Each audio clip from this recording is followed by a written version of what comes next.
After missing 2 full years due to injury, John Wall appears to be back in game shape and ready for action. I'm back, baby!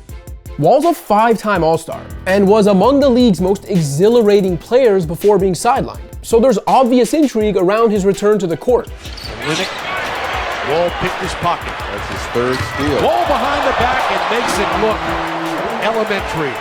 Bradley Beal, meanwhile, vastly improved his game with Wall on the shelf, leaving many to wonder if the duo can finally make good on what looked to be one of the league's best backcourts, at least on paper.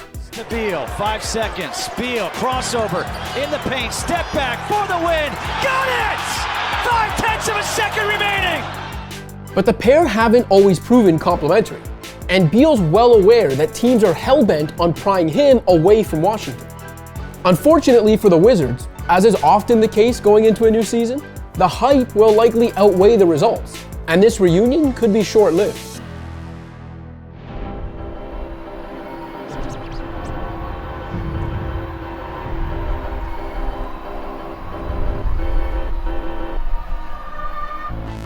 What I'm definitely not doing is taking anything away from what Wall was at his best.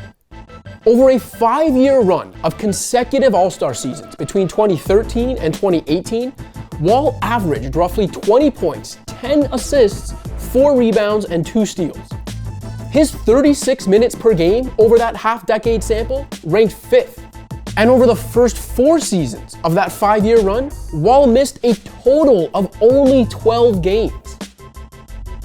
For a Wizards franchise that's done so little right over the last 40 years, remember, the team hasn't reached the conference finals or even won 50 games in a season since 1979, Wall brought a level of swagger and league-wide relevance the Wizards have otherwise rarely enjoyed. And at guard, 6'4" from Kentucky, welcome to DC, number 2, John Wall. Quibble with some of Wall's quirks all you want. You know, the Cowboys are currently in first place in the NFC East and can have a pretty commanding lead with a win tonight. But that part is good. But be honest, John, how much have you enjoyed seeing the Eagles and also the Washington football team and also the Giants stumble out of the gate so far this season? Repeat that question, please. I'm sorry. You can't deny the guy carries himself with a level of, shall we say, authenticity. But despite Wall's unflinching confidence, let's face the hard facts. He hasn't played in an NBA game since Boxing Day 2018. In January of 2019, he had heel surgery, which led to an infection, and while dealing with that already complicated recovery, a slip and fall at home led to a ruptured Achilles. Expecting a high-usage point guard, whose greatest attribute was his speed, to be the same player after an Achilles rupture seems like wishful thinking. Wall also underwent surgeries on both knees in the past and missed 41 games the season before his heel and Achilles injuries. Wall could lose a step, or even a few to be honest, and still be quicker than most NBAers. And the court vision that makes his explosiveness and handle even more dangerous will never abandon him. But if he's not able to operate at full power, or get to the rim the same way anymore, Wall's game will have to adapt. Notably, Wall's jumper will have to improve after shooting 32% from deep over the first 9 years of his career, which is why, as desperate as it seems, fans were so excited by recent footage of Wall pulling up and splashing against Kyrie and company in an off-season workout. There's also the elephant in the room that this is now Beal's team.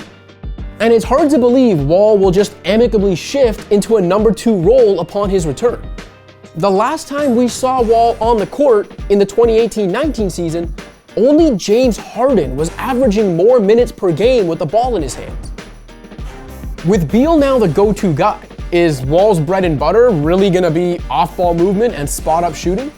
Sure, he can dig in on the defensive end, but I can see you rolling your eyes from here. Wall and Beal have been a less than ideal fit from the start. And while they're reportedly on good terms these days, they've never performed consistently enough over a whole season to put themselves in position to truly accomplish anything. The Wall and Beal-led Wizards have never finished higher than 4th in the Eastern Conference, And that was with much better supporting casts than Wall will find when he returns to the Wizards next season. Beal's rise has been impressive as hell. The guy averaged more than 30 points per game last season, something only 10 other legends have done over the last 30 years.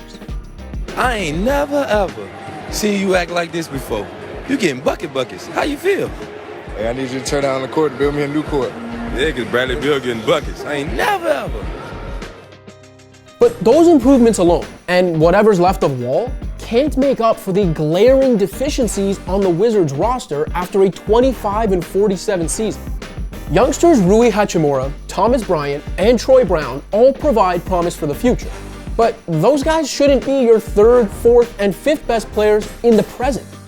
And the 9th pick in a weak 2020 draft isn't exactly going to move the needle. Not to mention, a rushed and truncated offseason doesn't bode well for young teams that need to fill out their rosters, as the Wizards clearly do. Wall's return could make the league's 5th fastest team and a middle-of-the-pack offense even more exciting to watch. But it's unlikely the Wizards will be talented enough, deep enough, or anywhere near good enough on the defensive end to win many games, even if Wall were to return at something near full strength. The Wizards bled points in 2019-20, giving up almost 115 per 100 possessions. Only Cleveland was marginally worse on the defensive end. Consider the improved East, too, where the Bucks, Heat, Celtics, Raptors, Sixers, and Nets should all be considered playoff shoo-ins barring catastrophe. And you can probably include the pesky Pacers in that mix too, as long as they don't blow things up. That leaves one playoff berth for the Wizards to fight for, with young teams like the Hawks and Bulls gunning for the same spot.